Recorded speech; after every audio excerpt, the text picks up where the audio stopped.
Hi, everybody. Welcome to week 5 of our English 3085 online course.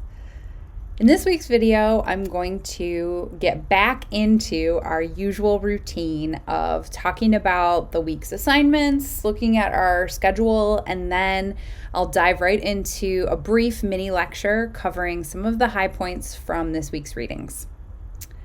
So, without any further ado, I'm going to switch over to our Canvas view and we'll get right to it. Okay, so here we are, week 5.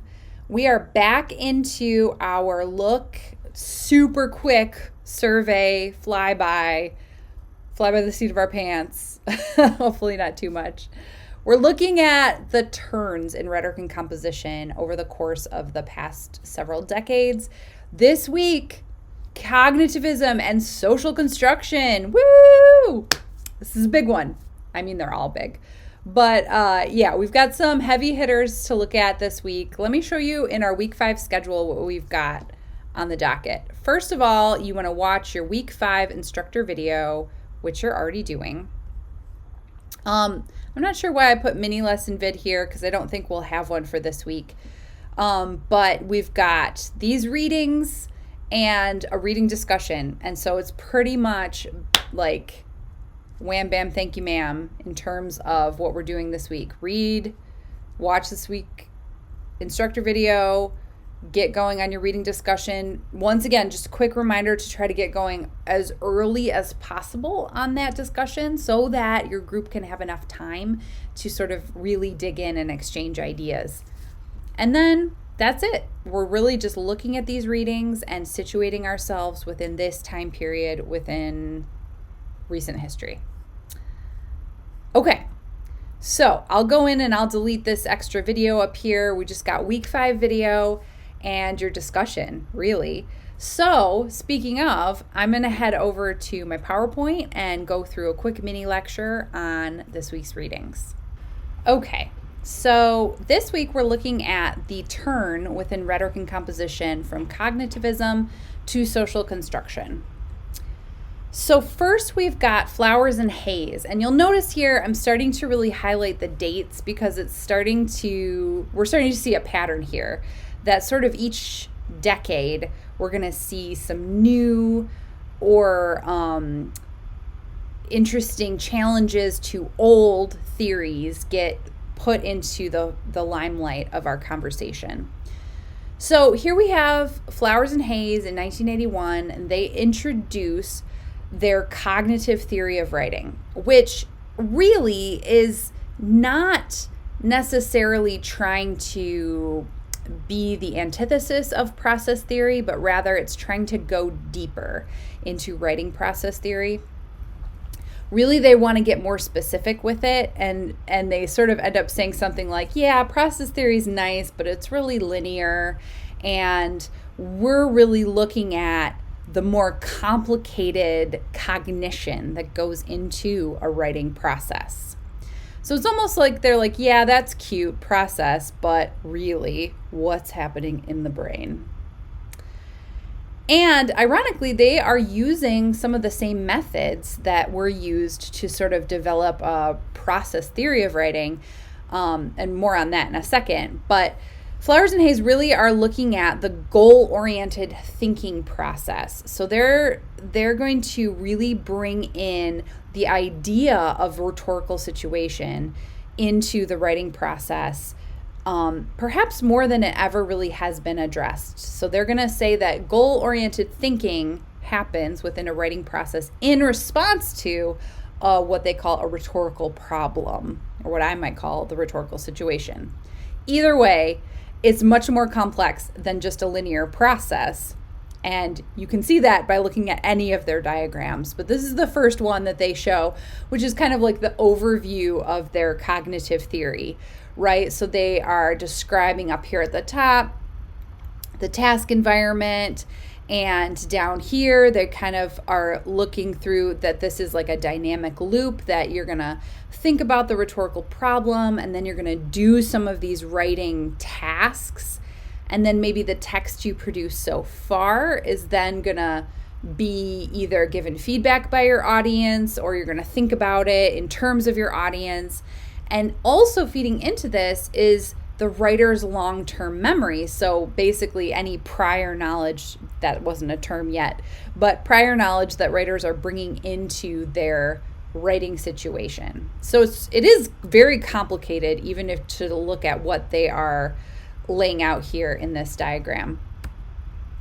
Now, that was like super fast, quick highlights, like high highlights. There's much more to dig into with Flower and Haze, but we get to Pierstorff, and I stuck this little couple paragraphs in here just to demonstrate a few things. First of all, Pierstorff is writing in 1983.